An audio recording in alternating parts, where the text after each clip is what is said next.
dal leen ak jàmm ñu xëy taxañ yéenekaay xëyndoo tàmbale ko enquête yéenekaay dikkaat na naka ci coow li nga xamante ni moo judd ci pétrole yi yéenekaay bi ne borog Sénégal naka ci société yi nga xamante ni ñooy séddale pétrole yéenekaay bi ne naka am na si loo xamante ni si moo ngi tàmbalee ñu si soow bi ubbil yéenekaay bi ne société de distribution pétrolière nag la ñuy sàkku ci état bu Sénégal moo di mu fay leen lu tolloo ko téeméer ak ñeent fukki milliards suñu koppar mu ni Ahmed Guissé di alerte nag waaye itam di sàkku ci état bu Sénégal mu veillé nag maanaam mu xoytu bu baax nag li nga xamante ni si moo di yàggaayu entreprise yooyu nga xamante ni ñoo nekk ci woowule secteur ñoo ngi sàkku ci état bu Sénégal mu trouver ab tëralin boo xamante ni dina fexe ba compenser arrière yi nga xamante ni moom la war a jox yooyu les sociétés naka témoin yéene kaay di xëy di témoin yi yeneen naka te moo di explosion naka masse salariale bu état ay milliards yu bëri naka mooy dem ci fonctionnaires yi leena les 104 milliards yi nga xamante ni si moom la ñu bouffé maanaam di lekk weer wu ne naka si fonctionnaire naka enragé na bu baax li nga xamante ni si moo di député yi le point actu di kat na ci marché à gré bi nga xamante ni moo am ci ministère de la santé yéene kaay bi ne naka patti pataaral dëgg naka pat wuus moo am ca ministère de la santé waaye lu mu ci doon ne gouvernement boobu dina jàkkaarloog taskatu xibaar yi ab tribune la boo xamante ni si dinañ leeral boobu le marché nga xamante ni si mu ngi toll ci 71 milliards fan la jaar nan lañ ko joxee ak kan lañ ko jox yéene kaay bi lu mu ci doon lu ne naka phase 2 plateforme industrielle internationale bu Diamniadio lu tolloog ci 23000 emplois maanaam wàllum xëy ñu ngi koy xaarandi foofee Macky Sall moo ko dal dee wax yéene kaay bi ne naka fi ñu toll Macky Sall ak réew moomu jiite jaratuñu dara ndax bokk nañ ci réew yi nga xamante ni si ñoo gën a dellu ci gannaaw rapport bi nga xamante ni si waa Civicus naka ñoo ko dal dee fësal nee na Sénégal naka dañ fay alerter li nga xamante ni si moo dee wàllum répression di dóoraate di gaañaate di faataate loolu tax naka Sénégal fi ñu toll ba rapport ba génne naka bokk na ci ñi gën a loru nekk ci ginnaaw boobu le rapport yor yooyu ne kay ne Sénégal nag catégorie pays yi nga xamante ni si dañuy nootaate dañuy jaay doole ba noppi nag di faatete le Sénégal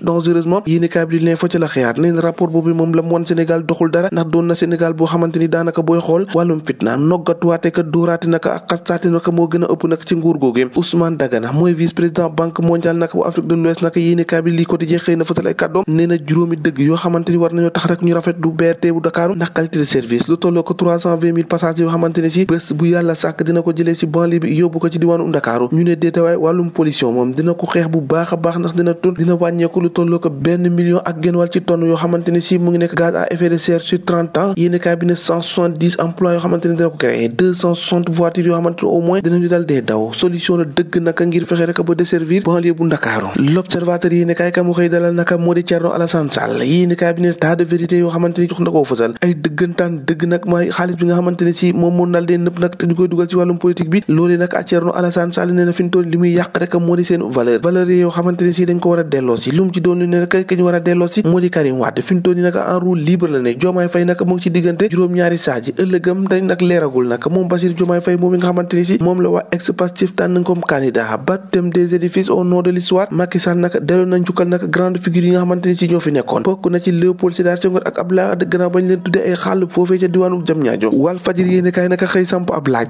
woo xamante ni si te tournée mouvementé yi nga xamante ni si opposants yi ñu ngi koy amal ci biir réew mi laaj bi mooy ana lan moo tax convoi yooyu nga xamante ni si ku jéegi ñoo koy amal saa bu ñu demee ci biir réew mi naka di dox seeni soxla rek ñu daal dinañ arrêté noggatul leen nag laaj la woo xamante ni si mun ngeen ko jànge ci yéene kaay bi nekk ci page ñettam Vox Populi di kat ci morgue yi nga xamante ni ñoo faree foofee ca Îles Canaries nee na naka fees na dell morgue ya fees nañ ndax la fa ñàkk seenu bakkan ñi doon jéem a jóge naka ci réew mi ci Afrique naka ngir dem ci Europe yéene kaay bi ne naka fintoon yi daanaka foofee ay africain dëgg ñoo fa dal dee nekk am na si ñoo xamante bu nëgë di gisaguñ seen doom te ñu ngi foofee na ci yàlla wax ci tàggat yaram ak suñu làmb nag wax keere mi nga xamante ni si moo ngi dànkaafu naka Zarko nee na ko nag li nga xamante ni si moo di kaw moytul naka mu dal di ndax tax fintoon yi làmb ji faaw mu am xeex ñoo ko déggandoo jaageen jëf